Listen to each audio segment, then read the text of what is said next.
de repasar de una forma muy breve algunos de los temas que abarcamos en nuestra sesión anterior y comenzamos con un repaso de la idea de por qué es necesaria la interpretación. Vimos una lista de textos, ¿no? Eran como 12, 10 versículos en donde encontramos la idea y en la misma palabra de Dios, la necesidad de interpretar la palabra de Dios. Y quiero resumir rápidamente los argumentos que vimos. Primero, la interpretación es necesaria porque Dios ha comunicado su verdad a través de palabras. Y todos nosotros al escuchar palabras tratamos de interpretar, o sea, entender y aplicar esas palabras haciendo uso de ciertas reglas, ¿no? Cierta medida de interpretación es necesaria para entender cualquier idioma. Y aún lo vimos en el caso de Adán. Adán fue un intérprete, ¿no? En el jardín de Edén se encontraba bajo la obligación de interpretar todas las cosas, incluyendo su propia existencia, dentro del contexto de la palabra revelada por Dios. Y en este contexto, ¿no? Adán trataba de entender toda la creación física a la luz de la información que Dios le había proporcionado. Y además todos nosotros tenemos la responsabilidad de leer el instructivo, ¿no? De tratar de entender el manual, de tratar de analizar qué es lo que dice. Y en este sentido, todos los creyentes, sin excepción, se encuentran bajo esta necesidad de interpretar y aplicar las Santas Escrituras, en primer lugar en su propia vida, ¿no?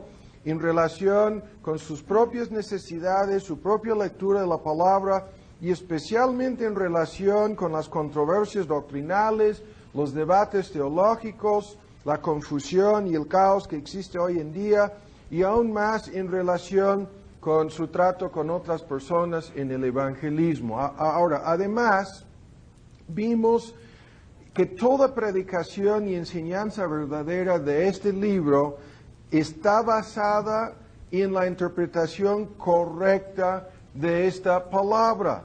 Y en este sentido, la mayoría de las fallas, y vamos a ver en los próximos estudios, en muchos ejemplos que vamos a dar, que es una larga lista triste de fallas, ¿no? Pero la mayoría de esas fallas, las más grandes en relación con las iglesias evangélicas de hoy, están basadas en su falta de entendimiento, falta de interpretación correcta de la palabra de Dios. Y ahora, además vimos que la interpretación correcta, no estoy enumerando estos argumentos, pero vimos que la interpretación correcta es la base, recuerden ustedes, de la aplicación de la palabra.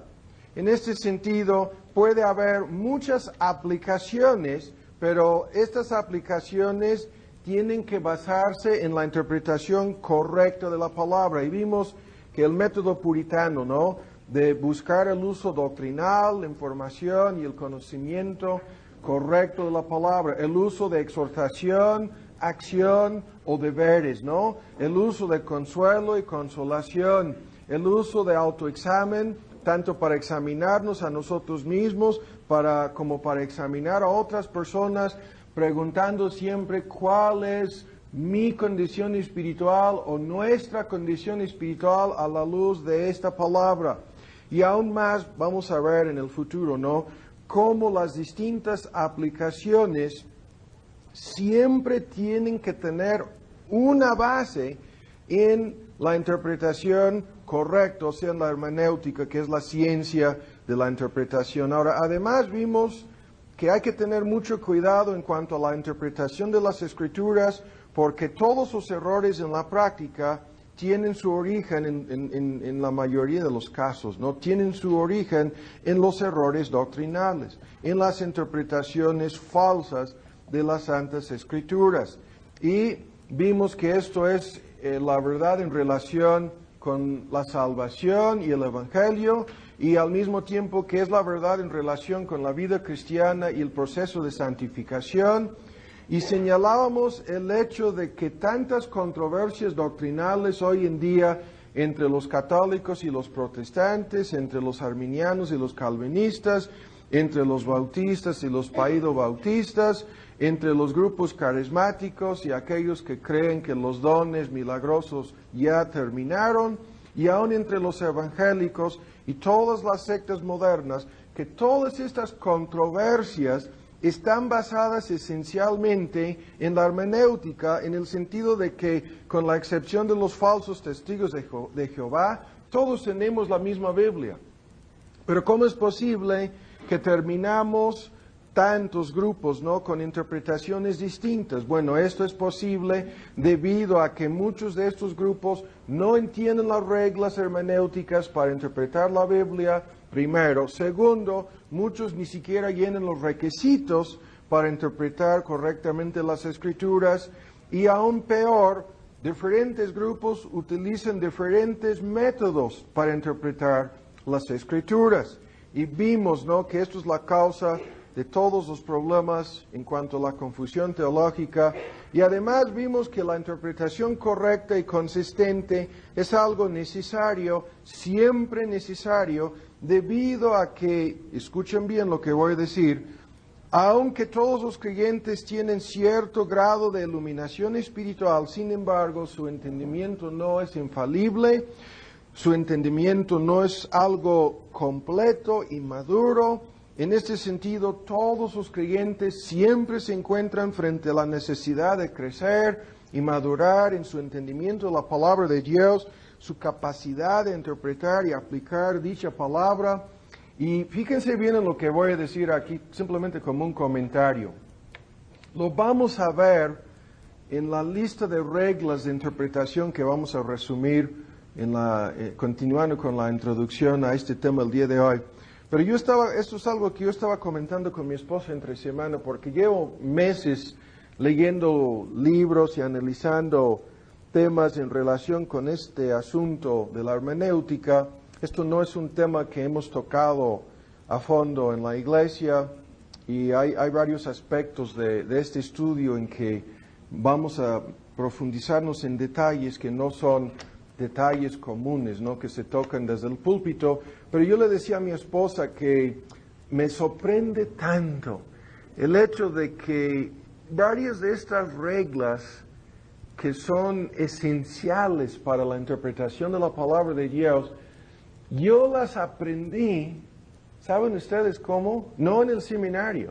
No, nos dieron cantidad de libros sobre la hermenéutica, pero no nos enseñaron las reglas, las más importantes reglas acerca de este asunto. Yo las iba aprendiendo, ¿saben ustedes cómo?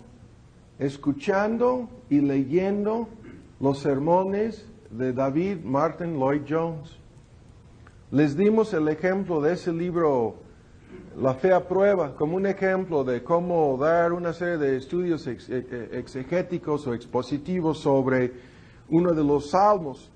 Y yo desde hace muchos años me puse a leer ahora no sé cuántos van a ser en total, pero son 12 tomos sobre el libro de Romanos, así gruesos, de sermones, con un sermón sobre prácticamente cada versículo en la epístola de Pablo a los Romanos, 8 tomos sobre el libro de Efesios, y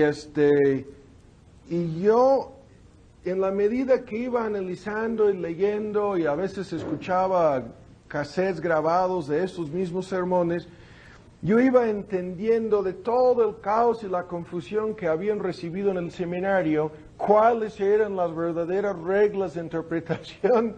Y yo recibía del ejemplo de la predicación de ese gran expositor las reglas que yo utilizo hasta el día de hoy. O sea, las fui asimilando, captando, entendiendo, sin que el Dr. Lloyd Jones dijera, esta es la regla, esta es la regla. O sea, él en una forma consistente aplicaba estas reglas. Entonces, ¿qué es lo que estoy diciendo? Estoy diciendo que debemos tener la meta en la predicación y la enseñanza en la iglesia de ir enseñando en una forma quizás no tan abierta o tan consciente cómo la Biblia se interpreta a sí misma y cuáles son las reglas enseñadas dentro de las Escrituras acerca de su interpretación. O sea, esto es algo que debería ser, en este sentido, una meta, lo vuelvo a decir, consciente en la mente del que predica y enseña, para que los creyentes vayan captando y entendiendo, así debemos interpretar la palabra de Dios. Ahora, después vimos una lista de requisitos o cualidades necesarias para interpretar la palabra. Esta lista no la voy a repetir, salvo que voy a decir este punto. No es necesario que seamos eruditos, superdotados, expertos, al estilo de los escribas y los fariseos en el tiempo de Cristo. O sea, los requisitos son, y vimos una lista, en su mayor parte requisitos espirituales, ¿no? Y simplemente menciono este punto. Vimos toda una lista de requisitos para aquellos que quieren interpretar correctamente la Biblia. Ahora, después hablábamos, y no me acuerdo exactamente en cuál orden, de la autoridad. Uno de los requisitos necesarios para interpretar correctamente la Biblia es que creamos en su autoridad. Y aquí les voy a mencionar los puntos que vimos en ese bosquejo, ¿no? Vimos primero que la autoridad de esta palabra es necesaria, debido a lo que Cristo dijo. No solo del pan vivirá el hombre, sino de cada palabra, toda palabra que sale de la boca de Dios. Y vimos que hasta Adán y Eva necesitaban una revelación autoritativa de Dios antes de la caída. Antes de la caída. Y si esto fue cierto en el caso de los padres de nuestra raza, ¿cuándo más necesitamos nosotros esa palabra, esa revelación autoritativa ahora, no? Y en este sentido vimos la responsabilidad epistemológica que Adán tenía en el jardín de Edén de interpretar las cosas conforme a la revelación que Dios le había dado. Segundo, vimos que la autoridad de esta palabra es una autoridad inclusiva. ¿Por qué? Porque las Escrituras abarcan y alcanzan hasta la totalidad de nuestras vidas. Es una autoridad, por lo tanto, completa, ¿no? No limitada. No podemos separar ningún aspecto de nuestras vidas, mentes y corazones de esta palabra. Y tercero, vimos que la autoridad de la palabra es ejecutiva y legislativa. ¿En el sentido de qué? En el sentido de que mucha de la información en la palabra de Dios no consiste de sugerencias, sino más bien de mandatos y órdenes. No simplemente nos está comunicando información, sino que nos está dando información autoritativa en la forma de mandatos y órdenes, y nuestra obediencia a esta palabra, por lo tanto, vimos que no puede ser selectiva, no puede ser a medias o parcial. En cuarto lugar, vimos que esta autoridad es moral y ética, porque Dios determina el bien y el mal en relación con nosotros y todas las demás cosas en este mundo. Quinto, vimos que esta autoridad es perpetua y final, y en este sentido es una autoridad siempre vigente, ¿no? No puede ser, la palabra de Dios no puede ser alterada, cambiada, anulada, o sea, no habrá más revelaciones. Incluso estamos omitiendo un estudio acerca de la suficiencia de la palabra. Vamos a tratar de encontrar un espacio para analizar este tema en otra ocasión. Pero vimos en sexto lugar que esta autoridad también es absoluta. ¿En el sentido de qué? En el sentido de que esta es la palabra que nos va a juzgar en el día de juicio. Ahora, además, fíjense bien, y ahora vamos a resumir lo que nos va a servir como introducción el día de hoy. Vimos la necesidad de interpretar las Santas Escrituras desde una serie de perspectivas o desde distintos puntos de vista, ¿no? Y este argumento es importantísimo y lo vuelvo a repetir ahora. Primero, la necesidad de interpretar la Biblia en forma teocéntrica, desde la perspectiva de Dios. Llegando en el próximo semestre a los estudios sobre la predicación, vamos a analizar lo que es la predicación teocéntrica Y a grandes rasgos lo que voy a decir acerca de este punto es lo siguiente, que siempre debemos predicar desde la perspectiva divina, o sea, debemos ponernos de parte de Dios. Si hay un conflicto, si hay un desacuerdo, si hay un choque, si hay algún problema en cuanto a la interpretación de un texto o en cuanto a su aplicación, la responsabilidad del predicador o el maestro es de ponerse de parte del Señor. Y en este sentido estamos hablando de qué, de cómo es que la mayoría de los sermones, incluso los comentarios bíblicos publicados hoy en día, son antropocéntricos, centrados en el hombre, los deseos, los gustos, las necesidades del hombre. Y la mayoría de las iglesias son iglesias antropocéntricas, esto ya lo sabemos. Pero la palabra de Dios ha de ser presentada, ha de ser interpretada, no desde una perspectiva humana, sino desde una perspectiva divina. Y en este sentido la palabra está centrada en Él, su gloria, su nombre, su fama, sus atributos, sus planes y sus propósitos. Y la tarea de cada intérprete es la de analizar las Santas Escrituras desde la perspectiva de su autor. Y en este sentido no estamos hablando simplemente de la comunicación de información, sino de la confrontación. Ahora se me ocurre un bosquejo que vimos en la serie sobre la epistemología, describiendo la reacción de los seres humanos ante la verdad revelada de Dios en Romanos 1. Vimos, ya no me acuerdo de esas palabras, una es shock, ¿sí? Una de las reacciones de las personas en Romanos 1 es la de shock, reaccionan en un estado de shock, asustadas, sorprendidas, y aún más una reacción de inconformidad, porque no les gusta lo que Dios está diciendo acerca de su condición caída y su responsabilidad ante Él. Y esto es siempre lo que sucede en relación con la predicación o la enseñanza teocéntrica. Incluso esto es lo que está por todas partes de la Biblia.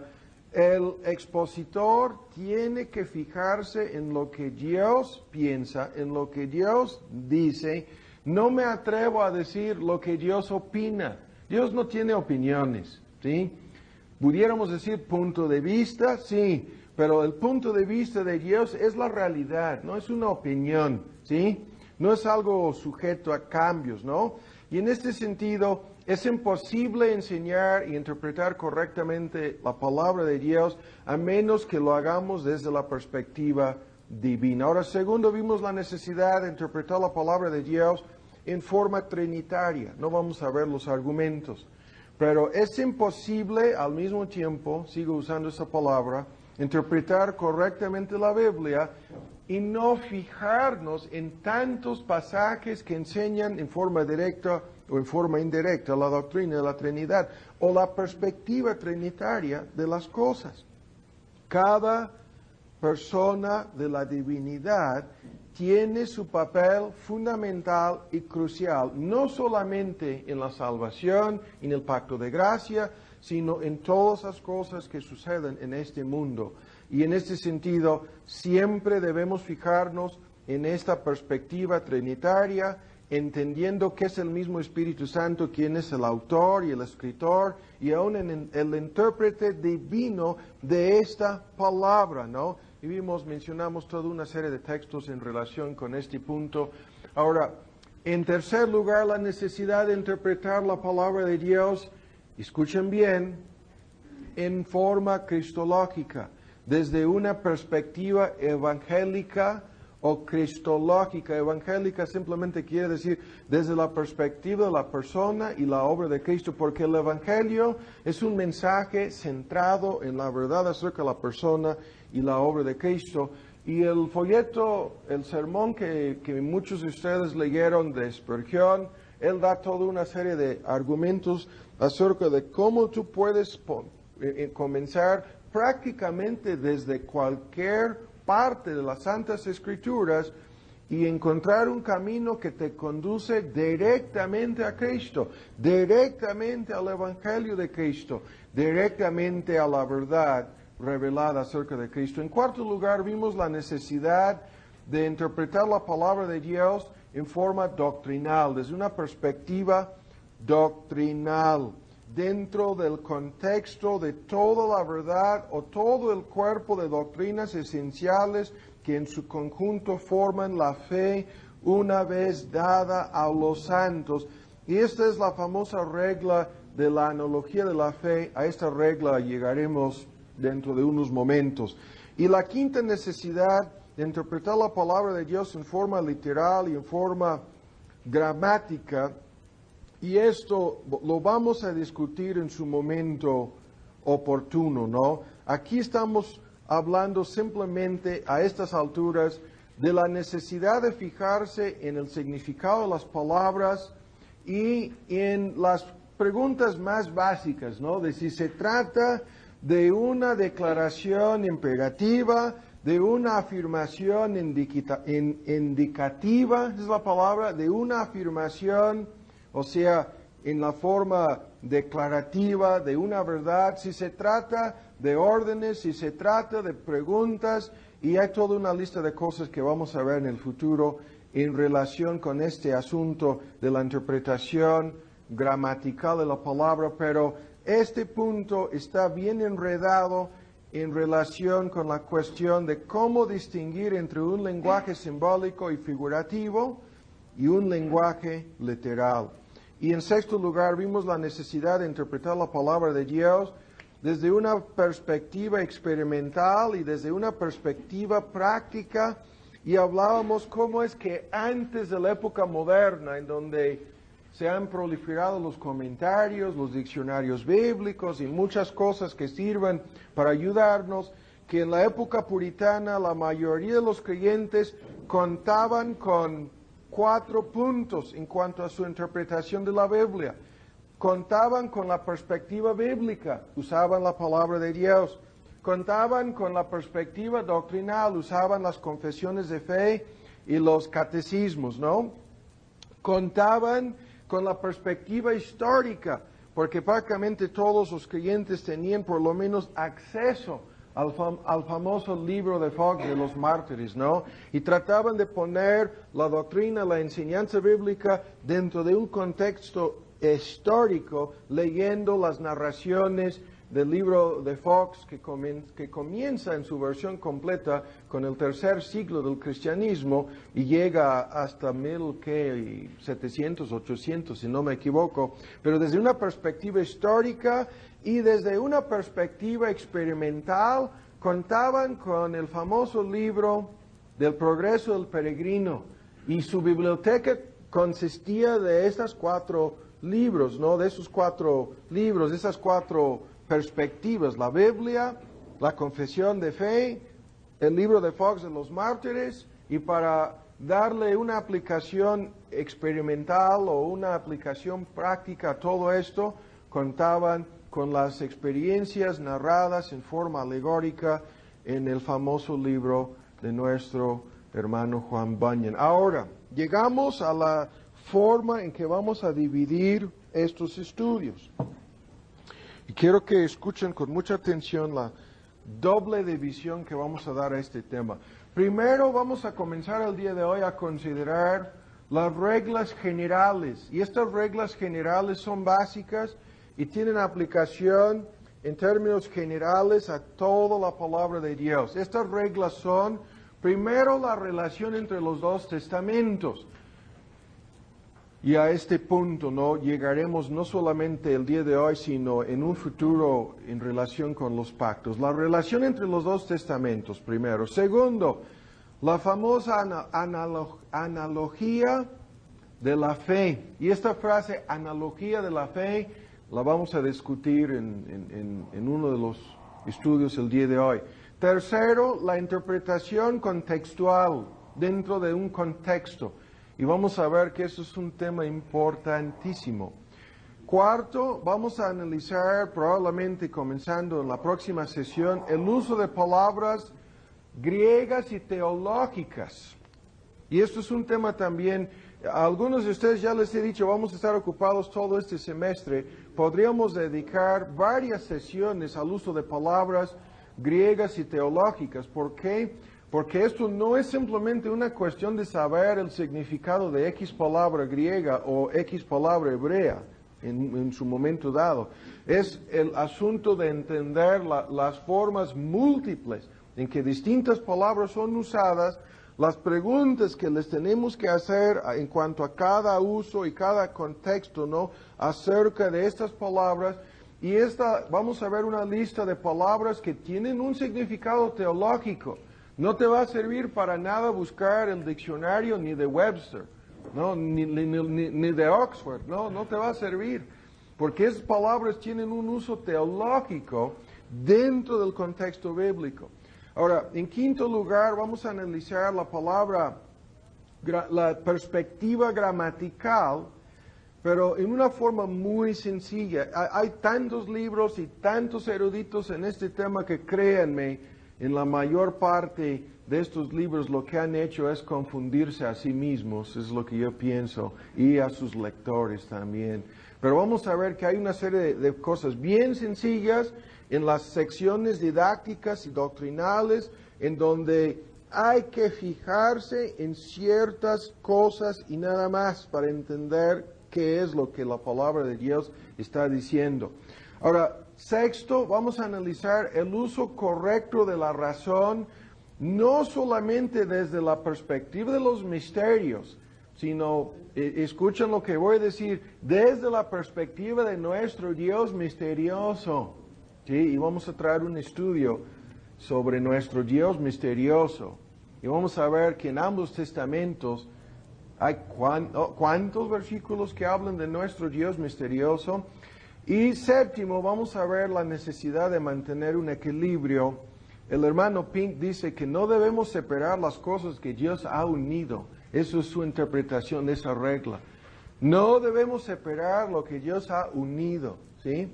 Ahora, estas son las reglas generales, que si las terminamos ahí por el mes de mayo, vamos a pasar a las reglas especiales. Y ahora vean, esto es la segunda división del tema, y en esta sección de las reglas especiales, es aquí que yo he estado haciendo mucho para estudiar y juntar en forma resumida los argumentos. Vamos a ver primero el uso del lenguaje figurativo y simbólico en la Biblia. Cómo determinar las reglas en relación con esas palabras simbólicas o figurativas. Segundo, vamos a analizar el uso de tipos y símbolos. Y este es un tema tremendo debido a que hay cantidad de ejemplos. Tercero, vamos a ver la interpretación de las parábolas y de los milagros, las reglas de interpretación. Cuarto, las reglas de interpretación en cuanto a las narraciones históricas. Quinto, las reglas en cuanto a las distintas clases de literatura, sean salmos, proverbios, profecías, promesas, secciones legales, judiciales, del Pentateuco, las reglas en relación con distintas clases de literatura. Sexto, la interpretación de los pactos, y voy a tratar de traer en forma resumida, porque eso es un tema, como vamos a ver el día de hoy, en donde surgen muchísimas dudas y mucha confusión, la interpretación de los pactos. Y séptimo, la interpretación de la escatología, o sea, la profecía, pero desde una perspectiva personal y desde una perspectiva final. Porque hay dos clases de enseñanzas escatológicas en la Biblia en relación con la escatología personal, el tema del cielo y el tema del infierno, y en relación con los eventos finales narrados en las partes finales del Apocalipsis, de la profecía de Daniel, algunos capítulos de Ezequiel, etc. Entonces ahora llegamos a la primera regla. Y esta regla es, como vamos a ver, desde una perspectiva de las controversias teológicas hoy en día, una de las más importantes. La relación entre los dos pactos. Y aquí no estamos hablando de la serie de pactos, o sea, el pacto hecho con David y el pacto hecho con Abraham, y así en el sentido de de ir analizando el pacto hecho con Israel. A este tema llegaremos en el futuro, en las reglas especiales. Aquí estamos hablando de la relación entre los dos. Quizás debo poner en vez de la palabra pactos, los dos testamentos para no causar confusión. Los dos testamentos. La relación entre los dos testamentos. Esto es la primera regla general. Ahora, hay un dicho que tengo, incluso hay un libro interesante, no por el contenido didáctico del libro, porque en realidad no dice mucho, pero simplemente como una recopilación de muchas fuentes de información.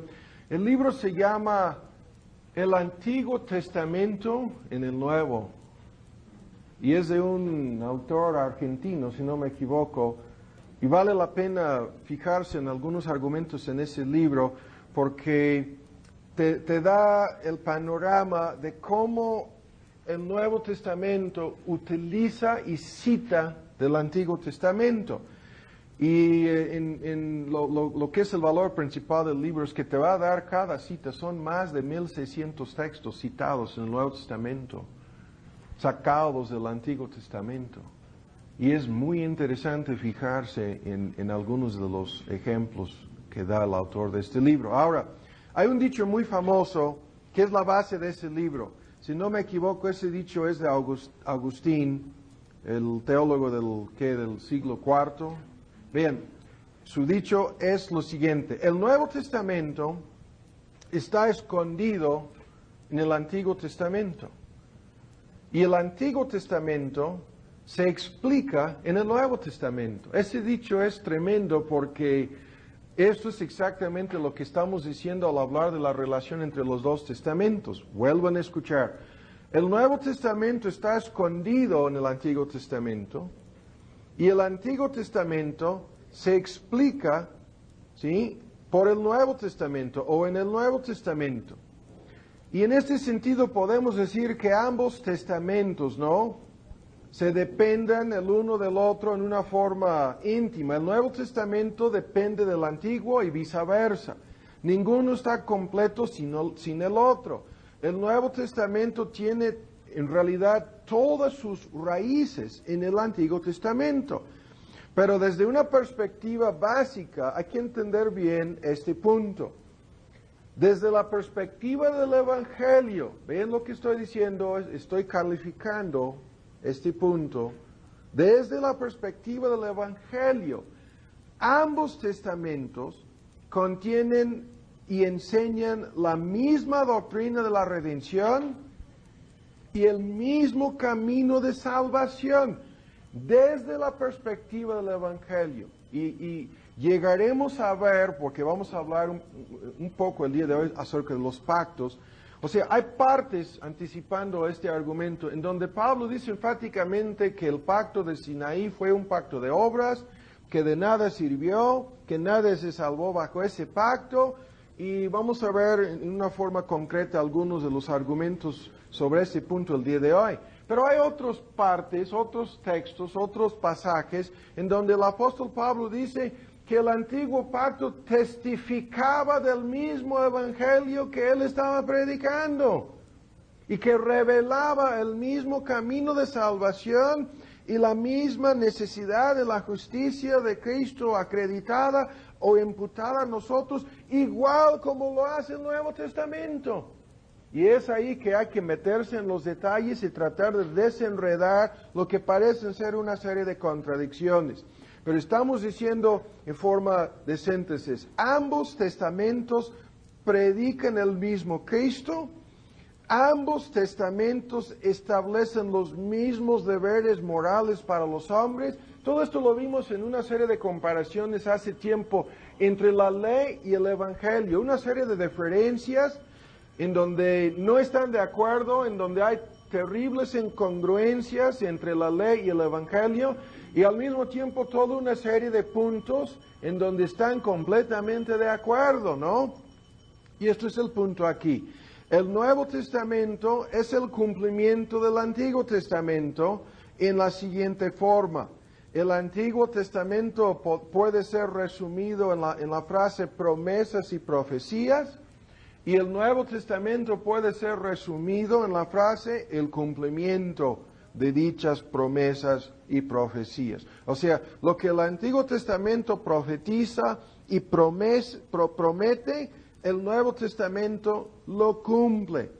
En el Antiguo Testamento vemos estas promesas y profecías en su mayor parte en símbolos, tipos y sombras. Y hay, como vamos a ver, hay toda una serie de reglas importantísimas para entender el significado y la interpretación de estos símbolos. Pero el Nuevo Testamento es la realidad, es la sustancia, es el cuerpo. Estas son las palabras usadas por los apóstoles. La realidad, la sustancia o el cuerpo. La sombra apuntaba hacia el cuerpo, ¿no? La simbología apuntaba en sus tipos y en sus sombras, apuntaba hacia la realidad, hacia la sustancia. Y es por lo tanto que estamos diciendo que hay que tener mucho cuidado en nuestra interpretación de la relación entre los dos testamentos. Por ejemplo, un conocimiento básico del Antiguo Testamento es necesario para entender plenamente el Nuevo Testamento. Es necesario tener cierto conocimiento del judaísmo, sus ceremonias, sus ritos, las ordenanzas, la ley, lo que vemos no solamente en el Pentateuco, sino en la parte histórica del Antiguo Testamento, la historia básica del pueblo de Israel, para poder entender tanto las epístolas como largas secciones en los 4 evangelios que se relacionan con esa historia y con esas ceremonias, y como de la misma manera para entender el libro de Apocalipsis. Ahora, hay muchos textos y quiero que veamos algunos. Vean rápidamente una lista resumida. Comenzamos en Lucas 24, en el versículo 44, en donde Cristo dijo: estas son las palabras que os hablé estando aún con vosotros, 24:44, que era necesario que se cumpliesen todas las cosas que están escritas de mí en la ley de Moisés y en los profetas y en los salmos. Ahora, si tú vas a entender cómo se cumplieron estas cosas, es necesario que tengas cierto conocimiento de lo que fue escrito acerca de él en la ley, en los profetas y en los salmos. Esta triple división es la fórmula que usaban los judíos para referirse a todos los libros del Antiguo Pacto. Ahora, lo mismo vean en Juan, su Evangelio, en su capítulo 1, en el versículo 45, dice: Felipe halló a Nataniel y le dice: hemos hallado a aquel de quien escribió Moisés en la ley y en los profetas. Ahora, vean, Felipe decía: hemos encontrado a aquel de quien Moisés hablaba en la ley y en los profetas. ¿No? ¿Cómo es que sabían que Moisés hablaba de este Cristo y de que este Cristo había cumplido esas profecías? Porque tenían un conocimiento de los pasajes proféticos que hablaban de Cristo. Ven lo mismo en el libro de Hechos, en su capítulo final, en el capítulo 28 del libro de Hechos. Aquí lo vemos en el testimonio del apóstol Pablo, Hechos 28, el versículo 23. Habiendo señalado un día, vinieron a él muchos a la posada, a los cuales declaraba y testificaba el reino de Dios, persuadiéndoles lo concerniente a Jesús. Pero vean, la misma descripción: por la ley de Moisés y por los profetas, desde la mañana hasta la tarde. Entonces no eran unos cuantos versículos, ¿no?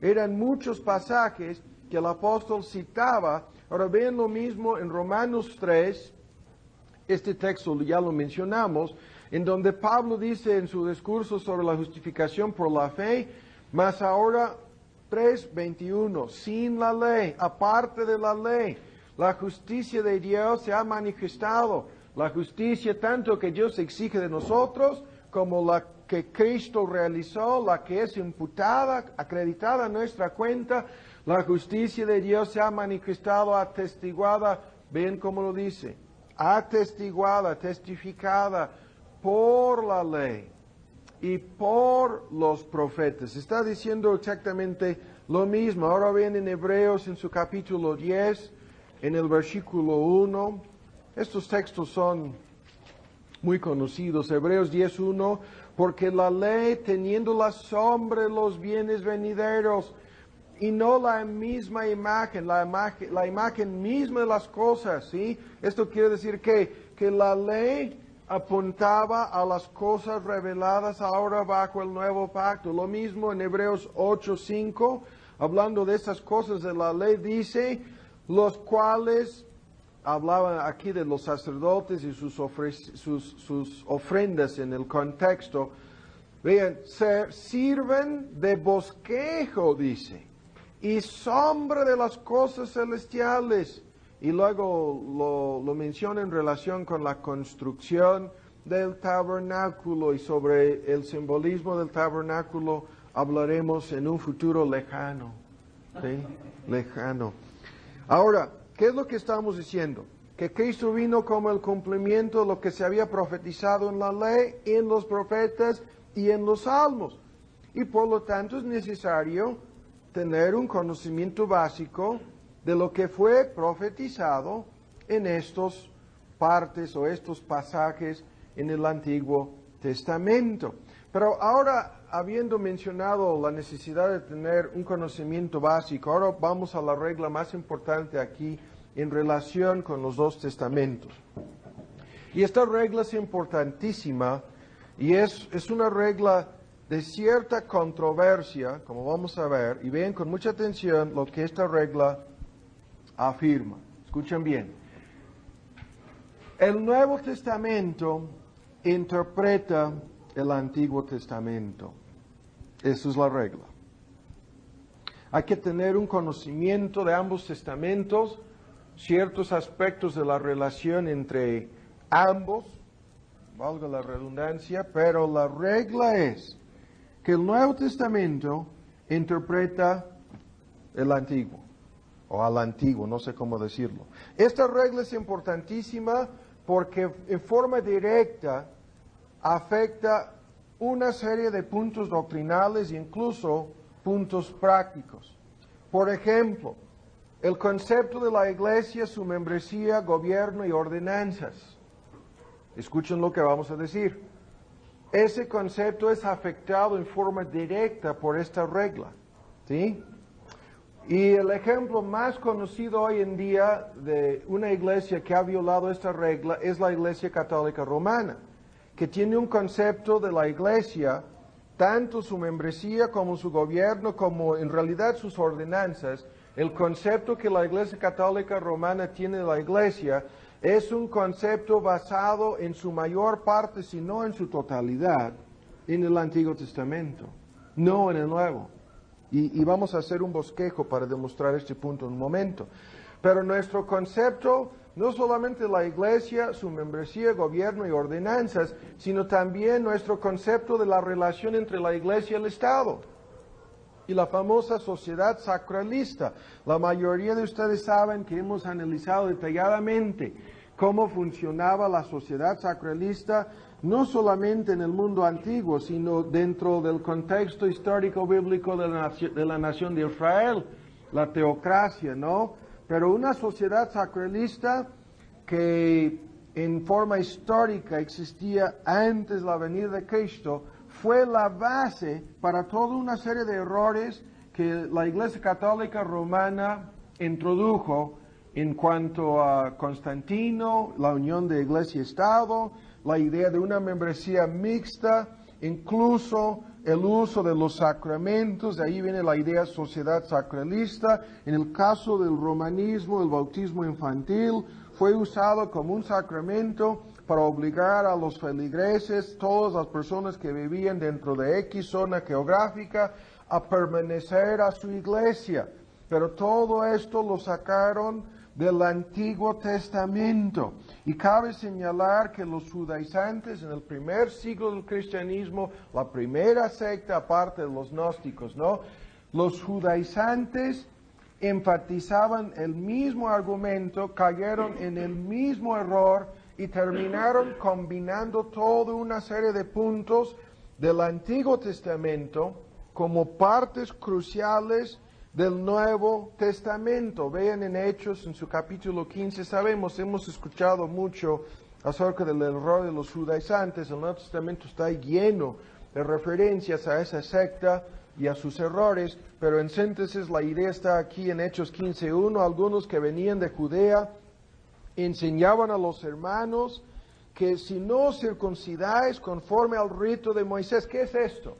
Es un aspecto ceremonial de la ley del Antiguo Pacto o del Antiguo Testamento. Lo estaban incluyendo como una parte fundamental del Nuevo Pacto, que si no circuncidáis conforme al rito de Moisés, no podéis ser salvos, ¿no? La Iglesia Católica, como vamos a ver, repitió este mismo error, sustituyendo el bautismo infantil por la circuncisión. Y en el contexto aquí hay un argumento muy fuerte en contra del bautismo infantil, porque si estaban practicando el bautismo infantil, como lo afirma la Iglesia Católica y algunos grupos protestantes hoy en día, los apóstoles se hubieran levantado para decir que, fíjense bien, hermanos, ¿no saben que el bautismo infantil tomó el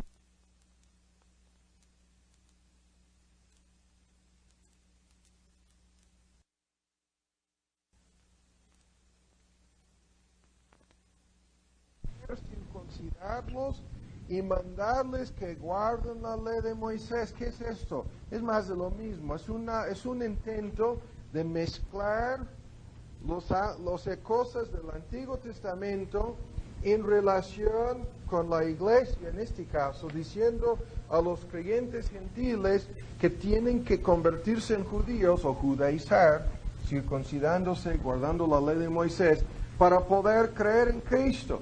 Y ven ustedes cómo la Iglesia Católica, al no entender la relación entre los dos testamentos, al no entender lo que vamos a ver en una serie de ejemplos de cómo el Nuevo Testamento interpreta el Antiguo Testamento, terminaron. Ahora vamos a hacer un paralelo.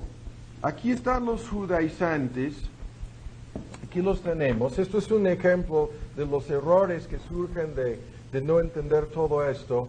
Y aquí está la Iglesia Católica Romana. Ahora vean la lista de cosas que tienen en común. La secta de los judaizantes enseñaba la necesidad de tener fe en Jesús, ¿sí? Como el Mesías. La Iglesia Católica Romana enseña la misma necesidad de tener fe en Jesús. La secta de los judaizantes decían, pero hay que añadir a esa fe en Jesús algo del Antiguo Testamento, ¿qué? La circuncisión. Y la Iglesia Católica Romana dijo, no, lo que tomó el lugar de la circuncisión es el rito del bautismo infantil. Y esto es su argumento, y ustedes lo saben, y lo vamos a ver en parte del día de hoy. Ese argumento es falso. Ahora, número 3. Decían los judaizantes, es necesario judaizar.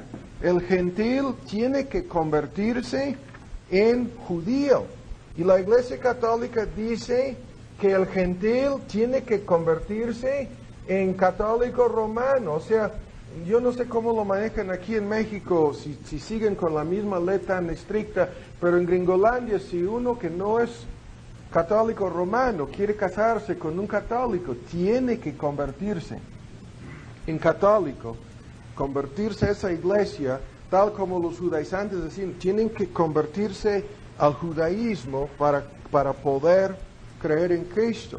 Vean, los judaizantes sostenían la idea de un sacerdocio, ¿sí?, al estilo del Antiguo Testamento, y la Iglesia Católica Romana sigue afirmando también la validez de su sacerdocio, de sus sacerdotes, ¿no?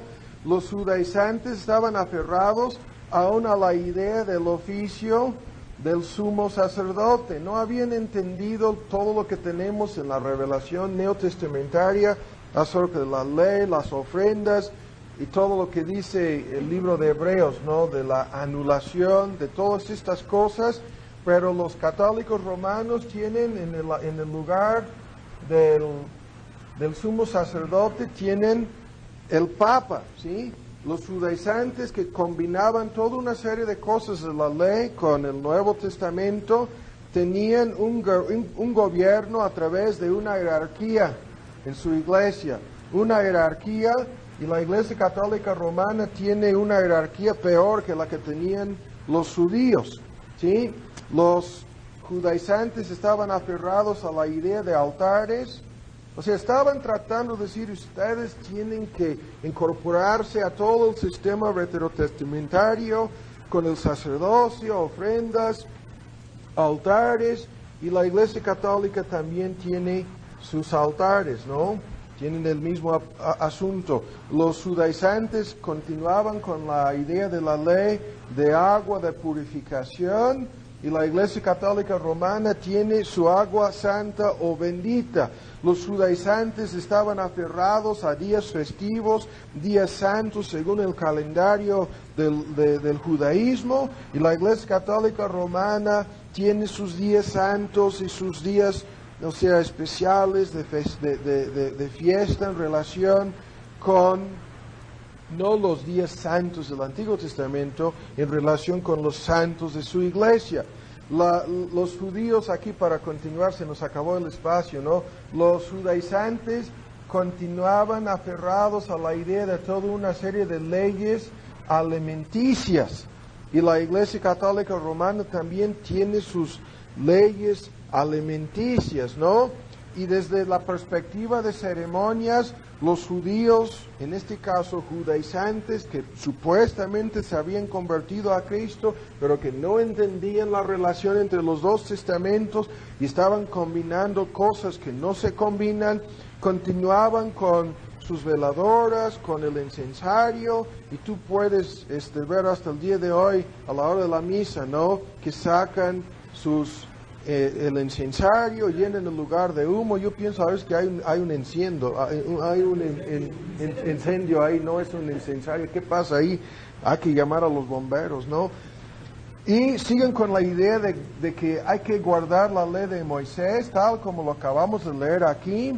Y la Iglesia Católica ha impuesto toda una serie de leyes que no son necesariamente las de Moisés, pero son las de su iglesia. Y en quinto lugar, no en quinto lugar, es el 15º, tenían toda la tradición de los ancianos que seguían usando y basándose en esas tradiciones y prácticas de los ancianos del judaísmo, y la Iglesia Católica Romana está aferrada a las tradiciones de su iglesia, y esta mezcolanza que estamos mencionando aquí como un ejemplo y nada más, es una mezcolanza debida en su mayor parte al hecho de no haber entendido la regla. El Nuevo Testamento es la base para interpretar el Antiguo Testamento. Si los judaizantes solamente hubieran escuchado los argumentos del libro de Hebreos, si solamente hubieran leído, ¿sí?, los argumentos, independientemente de cuándo llegaba a ser disponible ese libro, podrían haber evitado la mayor parte de estos errores, y la Iglesia Católica Romana podría haber hecho lo mismo. Entonces, ahora vamos a volver a enfatizar esta regla. La regla es: el Nuevo Testamento interpreta, ¿sí?, el Antiguo Testamento. Hay toda una serie de textos que indican que esto es así. En este sentido, escuchan algunos de estos textos.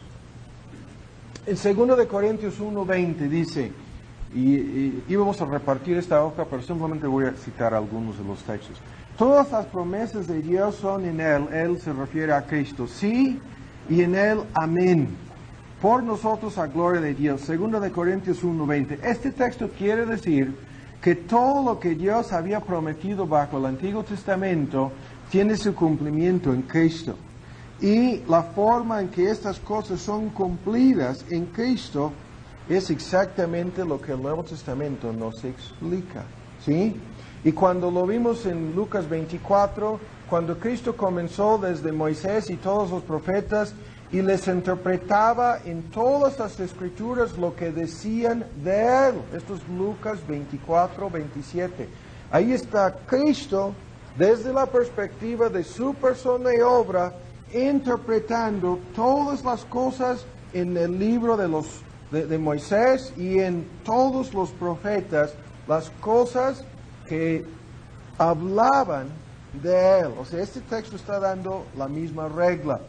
Lo acabamos de leer en Lucas 24, 44, que era necesario que se cumpliesen todas las cosas escritas en la ley de Moisés, etc., ¿no? En Juan 5:39, escudriñad las escrituras, porque a vosotros os parece que en ellas tenéis la vida eterna, y ellas son las que dan testimonio de mí. ¿A cuáles escrituras hacía referencia a Cristo? Las del Antiguo Testamento. Y él dice, todas estas escrituras hacían referencia a mí. O sea, desde la perspectiva de lo que decían acerca de mí, tienen que ser entendidas. Juan 5:46, si vosotros creyeseis a Moisés, me creeríais a mí, pues él escribió de mí. ¿Qué es lo que está diciendo? Lo mismo. En Juan 8:56, Abraham vuestro padre se regocijó de ver mi día, él lo vio y se gozó. ¿Qué es esto?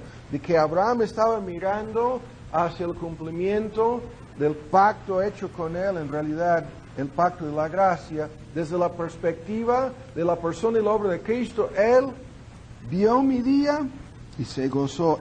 Abraham, entendía de qué se trataba todo esto. Y esto es algo crucial en relación con los argumentos que Pablo da en Gálatas, ¿no?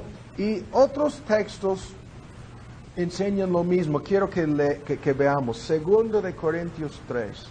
2 de Corintios 3. Este texto lo veremos en los estudios que vamos a hacer acerca de los pactos. Pero este pasaje es importantísimo en relación con esta regla. Vean, 2 de Corintios, su capítulo 3, ¿lo tienen? Comenzamos en 12. Bueno, comenzamos en 6. El cual asimismo nos hizo ministros suficientes de un nuevo pacto, no de la letra, mas del Espíritu. Porque la letra mata, mas el Espíritu vivifica. Hay toda una serie de principios acerca de cómo interpretar el antiguo pacto en este pasaje.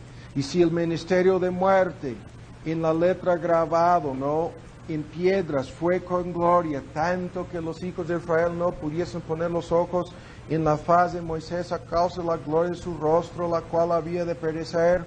O sea, hablando de ese pacto que estaba desvaneciéndose, es la palabra griega. ¿Cómo no será más bien con gloria el ministerio del Espíritu? Está contrastando dos ministerios, dos pactos, dos administraciones. Vean el 9, porque si el ministerio de condenación fue con gloria, mucho más abundará en gloria el ministerio de justicia. Y porque en 10, aún lo que fue glorioso no es glorioso en esta parte en comparación de la excelencia o la excelente gloria. Porque si lo que perece tuvo gloria, el Antiguo Testamento pacto, mucho más será en gloria lo que permanece. Así que teniendo tal esperanza hablamos con mucha confianza, no como Moisés, que ponía un velo sobre su faz para que los hijos de Israel no pusiesen los ojos en el fin de lo que había de ser anulado, abolido, ¿no? Empero los sentidos o el entendimiento de ellos se embrotaron. Las versiones modernas ponen se endurecieron. Ven con mucha atención. Los entendimientos, la mente de ellos se endurecieron. Ahora vean, porque hasta el día de hoy les queda el mismo velo, no descubierto, en la lectura del Antiguo Testamento, el cual por Cristo es quitado. Esto es la base fundamental de esta regla. Este pasaje dice, ven con mucha atención, que el judío que lee el Antiguo Pacto, el Antiguo Testamento, exactamente la traducción correcta que tenemos aquí, Antiguo Testamento, no teniendo la luz del Nuevo Testamento, no creyendo en Cristo, no teniendo la revelación neotestamentaria a su disposición porque no cree en dicha revelación, no teniendo el Espíritu de Cristo, no creyendo el Evangelio de Cristo, al leer el Antiguo Pacto, el Antiguo Testamento, no entiende lo que está leyendo. ¿Por qué? Porque tú no puedes entender correctamente el Antiguo Testamento a menos que el velo sobre tu corazón sea quitado, y ese velo solamente puede ser quitado por la regeneración, el Espíritu de Dios y el Evangelio de Cristo, y así lo dice, ese velo por Cristo es quitado. Y vean en 15, y aún hasta el día de hoy, cuando Moisés es leído, el velo está puesto aún todavía sobre el corazón de ellos. Y solamente cuando se convirtieran al Señor, el velo será quitado, el velo se quitará. Y otra vez se refiere a la obra interna del Espíritu Santo. Pero ¿cuál es el argumento de este pasaje? El argumento es lo que estamos diciendo. El Nuevo Testamento interpreta el Antiguo Testamento, ¿sí? Y ahora vamos más lejos. Hay muchos libros disponibles en español. Yo tengo 4 o 5 ahí en mi casa sobre las reglas hermenéuticas. Muchos.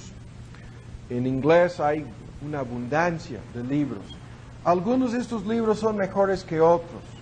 Uno de los que es recomendado más en los seminarios aquí en México es el famoso libro de Louis Berkhof que se llama Principios de Interpretación Teológica. Y este libro es bueno, y no quiero que malentiendan lo que voy a decir aquí. El libro es bueno, pero en su capítulo 6, en la sección sobre la interpretación teológica, el hermano Berkhof, que es de la Iglesia Reformada, dice, escuchen bien, estoy citando literalmente sus palabras, la página 164, dice así: el Antiguo Testamento ofrece la llave correcta de interpretación del Nuevo Testamento. Escuchen otra vez sus palabras. Él dice que el Antiguo Testamento ofrece la llave correcta de interpretación del Nuevo Testamento, ¿sí? Y tristemente tenemos que decirlo, por tantas cosas buenas que tiene en ese libro e incluso en su teología, el profesor Berkhof está completamente equivocado. Completamente equivocado. La verdad es exactamente lo contrario. Y ahora vamos a enumerar y demostrar en una serie de puntos aquí que esto es un punto crucial. Ahora, por ejemplo, hay una serie de doctrinas que son afectadas en forma directa por esta cuestión, comenzando con la naturaleza y la membresía de la Iglesia. La Iglesia Católica Romana y la mayoría de las iglesias reformadas hoy en día sacan su concepto de la Iglesia, no del Nuevo Testamento, sino del Antiguo Testamento, con una idea de una membresía mixta compuesta de gente regenerada y gente no regenerada. Ahora, entre paréntesis, digo y afirmo categóricamente que los mejores teólogos reformados no enseñan esa idea, pero la mayoría sí, sacan su idea de la membresía y la naturaleza de la Iglesia del Antiguo Testamento. Y ustedes que conocen la historia de los puritanos y todo lo que hemos escuchado en parte aquí en sesiones anteriores acerca de la sociedad sacralista, saben cuánta sangre ha sido derramada en relación con la cuestión de la naturaleza y la membresía de la Iglesia. En este sentido, los grupos que se apoyan en lo que dice el profesor Berkhof, que había una iglesia mixta unida con el Estado en el Antiguo Testamento y que por lo tanto debe haber una iglesia mixta unida con el poder civil en el Nuevo Testamento, saben cómo hemos analizado estos errores. Ahora, las doctrinas afectadas son, vuelvo a repetirlo, primero, la naturaleza de la Iglesia. Segundo, las ordenanzas de la Iglesia. ¿Es el bautismo una institución de la iglesia neotestamentaria o es una continuación de la práctica de la circuncisión en el Antiguo Testamento? Ese es el debate. Las ordenanzas. ¿Es la cena del Señor una continuación de la Pascua que practicaban los judíos en el Antiguo Testamento o no sería más bien una institución de la iglesia neotestamentaria? Las ordenanzas. Ahora bien, la relación de la iglesia al Estado. Esa es la tercera doctrina afectada por esta regla. La relación entre la iglesia y el Estado. Cuarto, el principio regulativo o regulador en relación con la adoración pública. Ahora ven con mucha atención este principio. Tenemos un folleto sobre el principio regulativo, algunos de ustedes lo conocen bien. El principio regulativo tiene que ver con la cuestión de qué es lo que debemos hacer en la adoración pública de Dios. Y está dividida esta controversia en dos partes, ¿no? Tenemos la postura de Calvino y los puritanos, en realidad, que desarrollaron mucho más que Calvino este principio, que dice, lo que debemos hacer en la adoración pública es lo que Dios manda, nada más, lo que Dios ordena, lo que Dios en su palabra enseñe en forma, estipule en forma directa, ordenando y mandándonos, hagan X cosa o cosas en el culto, en la adoración pública. Y todo lo que Dios no ha ordenado, lo que no ha mandado, es un culto voluntario, según Colosenses, un tipo de adoración basada en algo de invento humano. Y la postura de Lutero, que decía que todo lo que Dios no haya prohibido, ¿sí?, es lícito en la adoración pública, a condición de que no sea prohibido por Dios, se puede hacer, ¿sí? Entonces, solamente las cosas que Dios ha prohibido son pecados, son violaciones del principio regulativo. Pero ahora ven con mucha atención en dónde entra nuestra regla de interpretación en relación con esto. Ven con mucha atención, este punto es muy fácil de entender. Estamos de acuerdo con Calvino y con los puritanos en cuanto a este principio. En el culto público debemos hacer lo que Dios manda. No podemos añadir ni quitar. Si se nos ordena orar, enseñar, predicar, practicar las ordenanzas, dar ofrendas y qué más. La cena del Señor es una lista básica de cosas. Esas son las cosas que debemos hacer. Pero ahora ven con mucha atención la regla. ¿De dónde vienen estas reglas? En relación con la adoración pública, ¿en cuáles de los dos testamentos vamos a encontrar estas reglas? ¿En cuáles de los dos testamentos? En el Nuevo, forzosamente. Si vamos a agarrar cosas del Antiguo Testamento, vamos a caer en el mismo error de los judaizantes, por un lado, y la Iglesia Católica Romana. Pero vean, ¿en cuál de los dos testamentos encontramos estas reglas? ¿Hay una lista de reglas en el Nuevo Testamento que gobiernan la adoración pública de Dios? Claro que sí, incluso el autor de la Epístola a los Hebreos dice que hay una lista de reglas. Y ahora ven con mucha atención, ¿qué es lo que estamos diciendo? Vean, que todos los grupos carismáticos de hoy que sacan su idea de bailar, danzar, levantar sus manos y otros detalles, ¿de dónde sacan esos ejemplos? Del Antiguo Testamento. Del Antiguo Testamento. No del Nuevo, del Antiguo Testamento. ¿Sí? De la misma manera que la Iglesia Católica Romana saca su idea de su sacerdocio vestido como si fueran payasos en Halloween. ¿De dónde sacan eso? Del Antiguo Testamento. No lo digo porque el sacerdocio bajo el Antiguo Testamento se vestía como payasos. No, se vestía de una forma muy elaborada, con un simbolismo en prácticamente cada aspecto de su ropa, ¿no? Pero la Iglesia Católica Romana ha sacado ese ejemplo. ¿De dónde? Del Antiguo Testamento. Y lo vuelvo a insistir. Ustedes preguntan a estos de Amistad Cristiana y de estos grupos en donde practican la danza sagrada o el baile en el templo. ¿En dónde se están basando?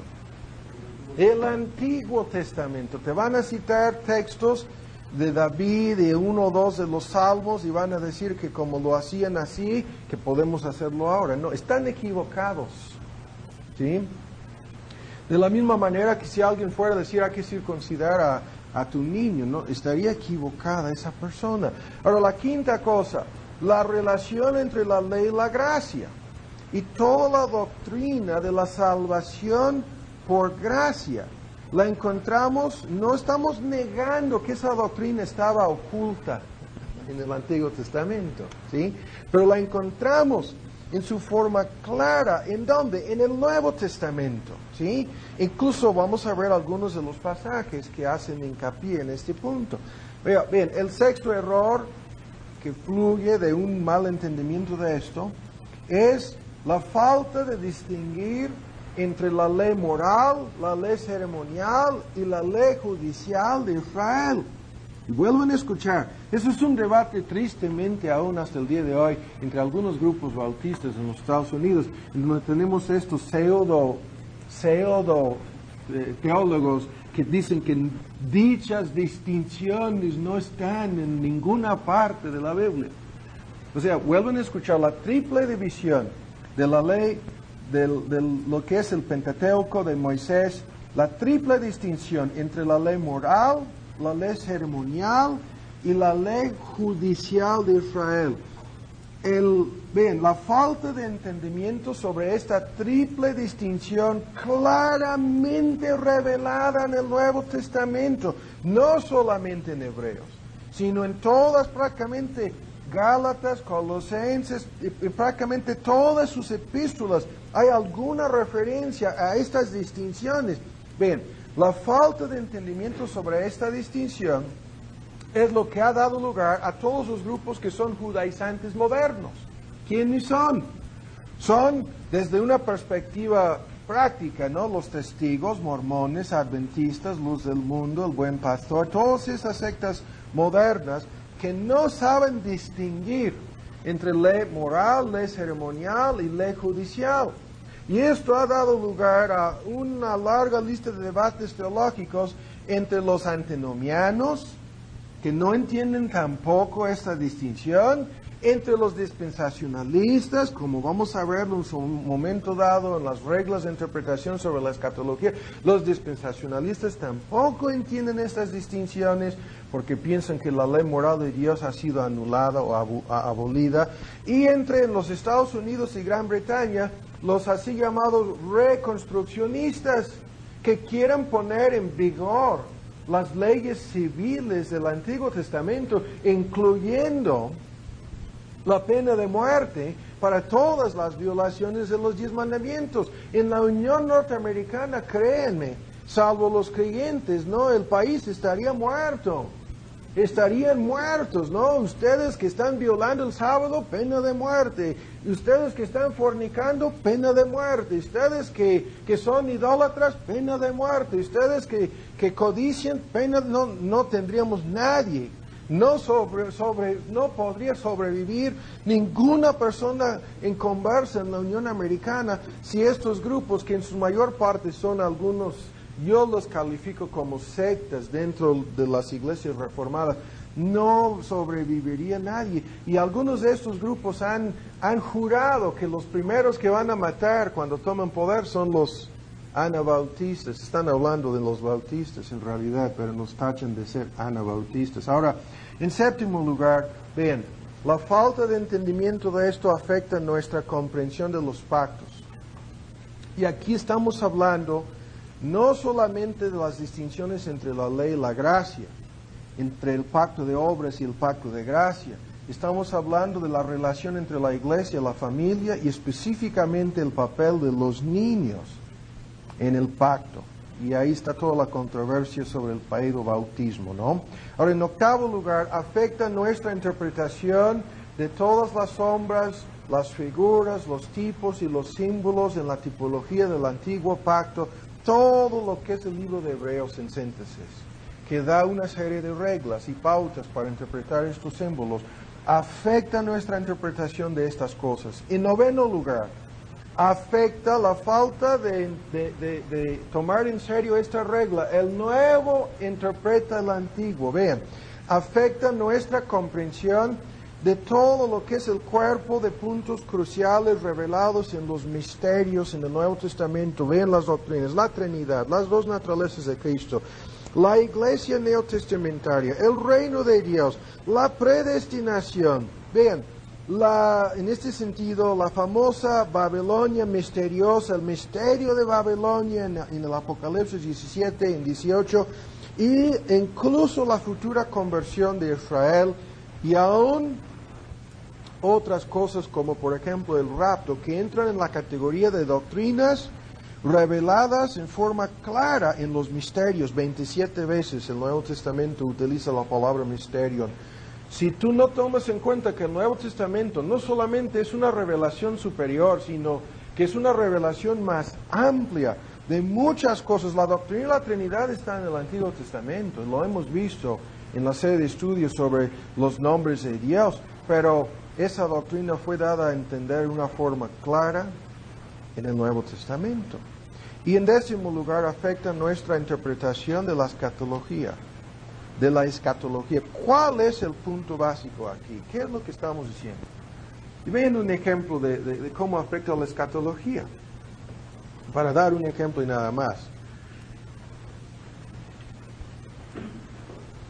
¿Sigue en vigor el pacto que Dios hizo con el pueblo de Israel en el Antiguo Testamento?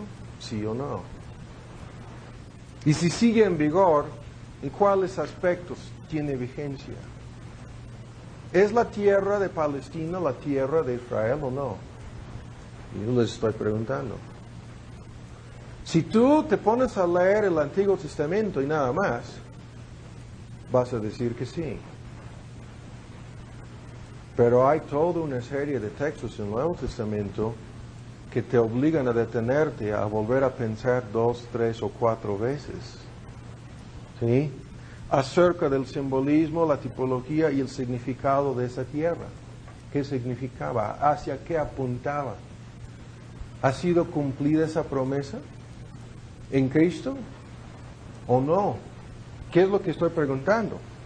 No estoy dando una respuesta, sino estoy diciendo que la palabra final en cuanto a todos los debates de esta índole acerca de la interpretación de profecías en relación con la escatología, eventos finales, ¿no?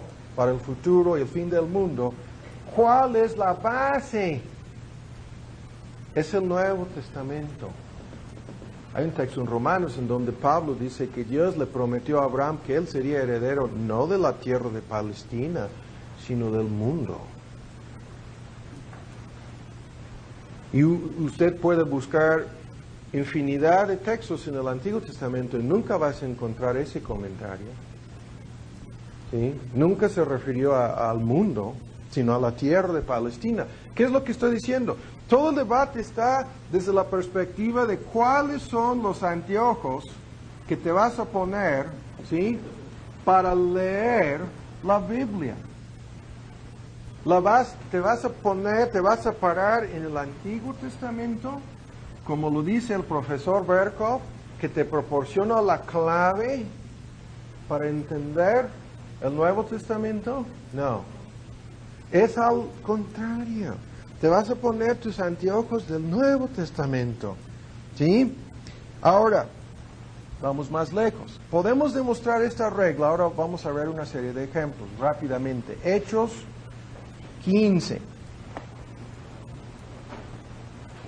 Hechos 15. Podemos entender esta regla fijándonos en una forma muy sencilla en las distintas formas en que el Nuevo Testamento cita textos del Antiguo Testamento. Y lo vuelvo a repetir, hay por lo menos 1600 citas en el Nuevo Testamento, ¿sí? Citas de textos que se encuentran en el Antiguo Testamento. Hechos 15, 14. Simón ha contado, esto es la conclusión de la controversia con aquellos judaizantes en la reunión que hicieron en Jerusalén. Simón ha contado cómo Dios primero, vean, Como Dios primero visitó a los gentiles para tomar de ellos pueblo para su nombre. Y con esto concuerdan las palabras de los profetas, como está escrito: después de eso volveré y restauraré la habitación de David, que estaba caída, repararé sus ruinas y la volveré a levantar, para que el resto de los hombres busquen al Señor. Vean lo que dice: y todos los gentiles sobre los cuales es llamado mi nombre, dice el Señor, que hace todas estas cosas. ¿Sí? Ahora, lo que es el comentario es: conocidas son a Dios desde el siglo todas sus obras. Ahora, en el contexto aquí no hay nada de controversia para ninguno de nosotros. Este texto fue citado para decir que en medio del debate que estaba sucediendo acerca de si el gentil tenía que judaizar, convertirse en judío para poder creer en Cristo, Pedro citó, si no me equivoco es Pedro, ¿no? Citó este texto para decir que Dios había profetizado que los gentiles entrarían al nuevo pacto y serían convertidos. Es algo muy sencillo. O sea, pero ven con mucha atención. El Antiguo Testamento es citado frecuentemente para probar un argumento, para demostrar un punto doctrinal. Es algo fácil de entender. Para establecer un punto crucial. Ven el mismo tema en Romanos 3, en el capítulo 9, otro ejemplo de lo mismo, 3, 9, en donde comienza toda esta pregunta acerca de si el judío pudiera ser mejor que el gentil. ¿Qué pues somos mejores los judíos que ellos los gentiles? En ninguna manera, porque hemos acusado judíos a gentiles que todos están debajo de pecado. Y a partir del versículo 10 hasta el versículo 18, como está escrito: no hay justo ni aun uno, no hay quien entienda, no hay quien busque a Dios, todos se apartaron, así, sepulcro abierto su garganta. En 13, en 14, cuya boca está llena de maldición. En 15, sus pies ligeros a derramar sangre, así, no hay temor de Dios delante de sus ojos. En 18, ustedes pueden ver ahí toda una serie de citas, toda una serie de versículos citados del Antiguo Testamento, pero en este caso por el apóstol Pablo, para probar o demostrar que tanto judíos como gentiles todos están no solamente bajo el pecado, sino bajo la ley condenados. En el contexto ese es el argumento. Ahora vean en Romanos, aquí mismo, en el capítulo 4, y ahora vamos a dar lectura en el versículo 2. Que si Abraham fuera justificado por las obras, tendría de qué gloriarse, mas no para con Dios. Porque, ¿qué dice la Escritura? Creyó Abraham a Dios y le fue contado, le fue atribuido por o a justicia, citando de Génesis 15. Pero al que obra no se le cuenta el salario por gracia, ¿no? Como algo inmerecido, sino como deuda, por deuda. Mas al que no obra, pero cree en aquel que justifica al impío, la fe le es contada por justicia. Como también David dice: ser bienaventurado el hombre al cual Dios atribuye justicia sin obras, diciendo, y cita de los Salmos, ¿no? Bienaventurados aquellos cuyas iniquidades son perdonadas, cuyos pecados son cubiertos. Bienaventurado o salvado es lo que quiere decir el varón al cual el Señor no inculpa de pecado, no le imputó sus pecados. Ahora, en el contexto aquí hay todo un argumento para explicar y confirmar que el hecho de que Abraham creía lo que David creía y lo que todos los creyentes verdaderos bajo el antiguo pacto creían: la justificación por la fe. Esto es el argumento. Pero hay toda una serie de citas aquí, tanto de Génesis como el libro de Salmos, y lo mismo sucede más adelante en este capítulo. No vamos a seguir leyendo, pero vean ahora en su capítulo 9, otro ejemplo de lo mismo, en Romanos 9, en el versículo 14. 9, 14. ¿Qué diremos? ¿Que hay injusticia en Dios en relación con la predestinación? En ninguna manera. Mas a Moisés dice, tendré misericordia del que tendré misericordia, citando de Éxodo 33, me compadeceré del que me compadeceré, así que no es del que quiere, así vean. Es más de lo mismo. Pablo cita aquí del libro de Éxodo simplemente para explicar, demostrar o confirmar un punto. ¿En cuanto a qué? En cuanto a la misericordia soberana de Dios. Ahora vean en 1 Corintios 9. 1 Corintios 9. Hay una larga lista de citas que son de este índole, para probar un punto, para explicar o confirmar un detalle, muchas veces doctrinal. Pero ahora vean en 1 Corintios 9. Vean este texto, a este texto volveremos en un futuro. Digo, 1 Corintios 9, digo esto según los hombres. El argumento es que quien jamás peleó a sus expensas, quien planta viña no come de su fruto, etc. Digo esto según los hombres, o no dice esto también la ley.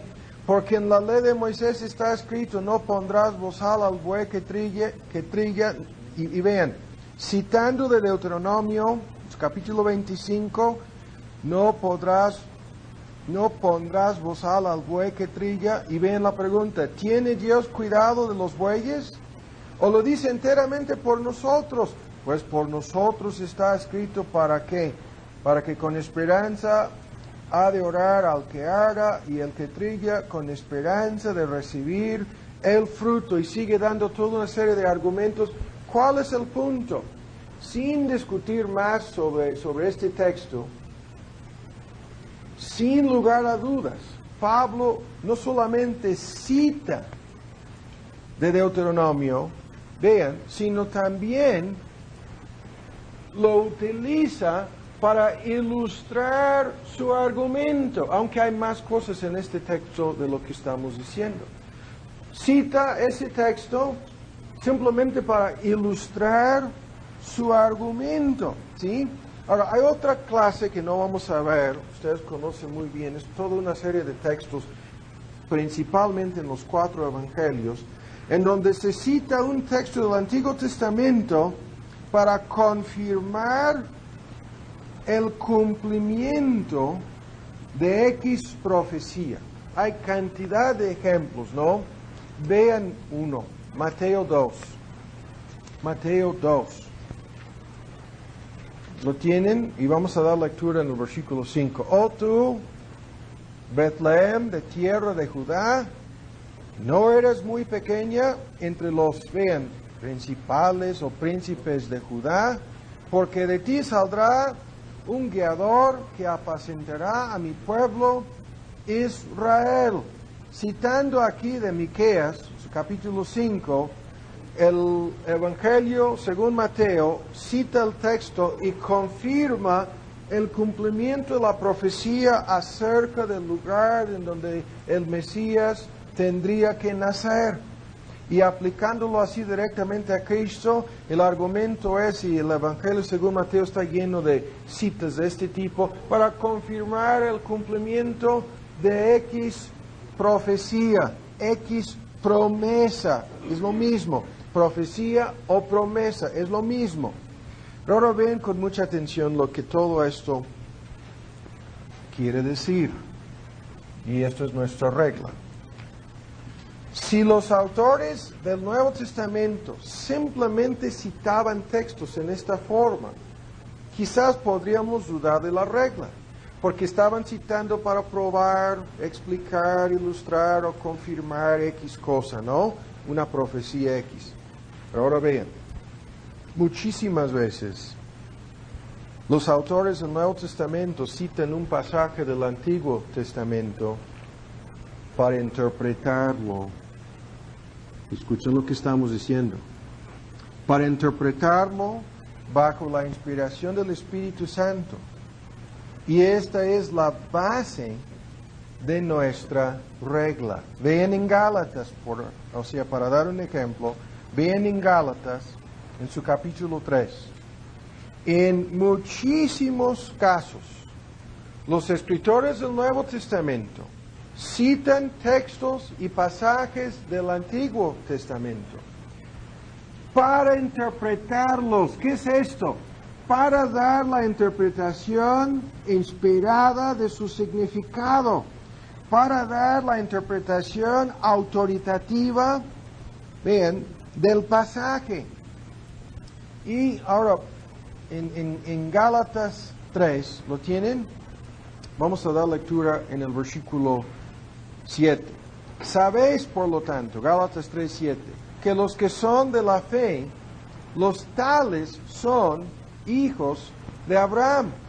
Y viendo antes la escritura que Dios por la fe había de justificar a los gentiles, evangelizó antes a Abraham diciendo, en ti serán benditas todas las naciones. Esto es una interpretación del significado de la promesa dada a Abraham. Y la interpretación autoritativa dice que Dios estaba predicando, evangelizar, Dios predicó el evangelio anticipadamente a Abraham en esta frase, en ti serán benditas todas las naciones. Pero ven, no solamente interpreta una promesa de este índole que tiene que ver con el pacto hecho con Abraham, sino ven más adelante en 3:16, a Abraham fueron hechas las promesas y a su simiente. 3:16, y a su simiente. Ahora, si vamos a basarnos en el Antiguo Testamento, vamos a decir que todos aquellos que son físicamente descendientes de Abraham son los herederos de la promesa. O si vamos a seguir la regla del querido profesor Berkhoff, escuchen, no, en serio, su libro es muy bueno. A mí me da mucha tristeza el hecho de que haya, yo entiendo por qué alega este argumento, muchos de ustedes también entienden por qué, pero según la regla del profesor Berkhoff, ¿sí? Tendríamos que decir que algo parecido a lo que enseñaban los judaizantes. Tienes que hacerte de alguna forma de la simiente de Abraham. O, según la regla de Berkhoff, tendríamos que incluir forzosamente los hijos de los creyentes como parte de la simiente de Abraham, porque así lo interpreta el Antiguo Testamento en cierto modo, aunque no como ellos lo dicen. Pero vean la interpretación inspirada por el Espíritu Santo de Dios. ¿Qué dice? Abraham fueron hechas las promesas a su simiente. Y Pablo, basándose en el uso singular de una sola palabra en esa promesa, una sola palabra, no dice en forma plural a las simientes como de muchos, sino como de uno. A tu simiente. El argumento aquí es enfático, en forma singular. Pablo dice, esto es una interpretación inspirada del significado de esa promesa. A tu simiente, la cual es Cristo. Y no limita el cumplimiento de esa promesa solamente a Cristo, sino en el mismo contexto, ven en 3:26 dice, porque todos sois hijos de Dios por la fe en Cristo Jesús. Y ven en 29.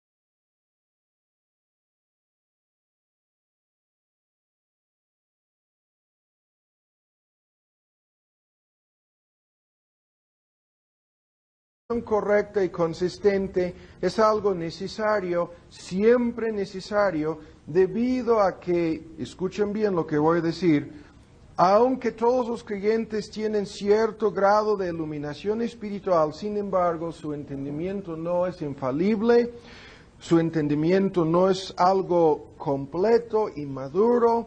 En este sentido, todos los creyentes siempre se encuentran frente a la necesidad de crecer y madurar en su entendimiento de la palabra de Dios, su capacidad de interpretar y aplicar dicha palabra. Y fíjense bien en lo que voy a decir aquí, simplemente como un comentario. Lo vamos a ver en la lista de reglas de interpretación que vamos a resumir continuando con la introducción a este tema el día de hoy. Pero esto es algo que yo estaba comentando con mi esposa entre semana, porque llevo meses leyendo libros y analizando temas en relación con este asunto de la hermenéutica. Esto no es un tema que hemos tocado a fondo en la iglesia, y hay varios aspectos de este estudio en que vamos a profundizarnos en detalles que no son detalles comunes, ¿no?, que se tocan desde el púlpito. Pero yo le decía a mi esposa que me sorprende tanto el hecho de que varias de estas reglas que son esenciales para la interpretación de la palabra de Dios, yo las aprendí, ¿saben ustedes cómo? No en el seminario. No, nos dieron cantidad de libros sobre la hermenéutica, pero no nos enseñaron las reglas, las más importantes reglas acerca de este asunto. Yo las iba aprendiendo, ¿saben ustedes cómo? Escuchando y leyendo los sermones de David Martin Lloyd Jones. Les dimos el ejemplo de ese libro, Pasión, con las controversias doctrinales, los debates teológicos, la confusión y el caos que existe hoy en día, y aún más en relación con su trato con otras personas en el evangelismo. Ahora, además, vimos que toda predicación y enseñanza verdadera de este libro está basada en la interpretación correcta de esta palabra. Y en este sentido, la mayoría de las fallas, y vamos a ver en los próximos estudios, en muchos ejemplos que vamos a dar, que es una larga lista triste de fallas, ¿no? Pero la mayoría de esas fallas, las más grandes en relación con las iglesias evangélicas de hoy, están basadas en su falta de entendimiento, falta de interpretación correcta de la palabra de Dios. Y ahora, además vimos que la interpretación correcta, no estoy enumerando estos argumentos, pero vimos que la interpretación correcta es la base, recuerden ustedes, de la aplicación de la palabra. En este sentido, puede haber muchas aplicaciones, pero estas aplicaciones tienen que basarse en la interpretación correcta de la palabra. Y vimos que el método puritano, ¿no?, de buscar el uso doctrinal, la información y el conocimiento correcto de la palabra, el uso de exhortación, acción o deberes, ¿no? El uso de consuelo y consolación, el uso de autoexamen, tanto para examinarnos a nosotros mismos como para examinar a otras personas, preguntando siempre cuál es mi condición espiritual o nuestra condición espiritual a la luz de esta palabra. Y aún más vamos a ver en el futuro, ¿no?, cómo las distintas aplicaciones de repasar de una forma muy breve algunos de los temas que abarcamos en nuestra sesión anterior, y comenzamos con un repaso de la idea de por qué es necesaria la interpretación. Vimos una lista de textos, ¿no? Eran como 12, 10 versículos en donde encontramos la idea y en la misma palabra de Dios, la necesidad de interpretar la palabra de Dios. Y quiero resumir rápidamente los argumentos que vimos. Primero, la interpretación es necesaria porque Dios ha comunicado su verdad a través de palabras.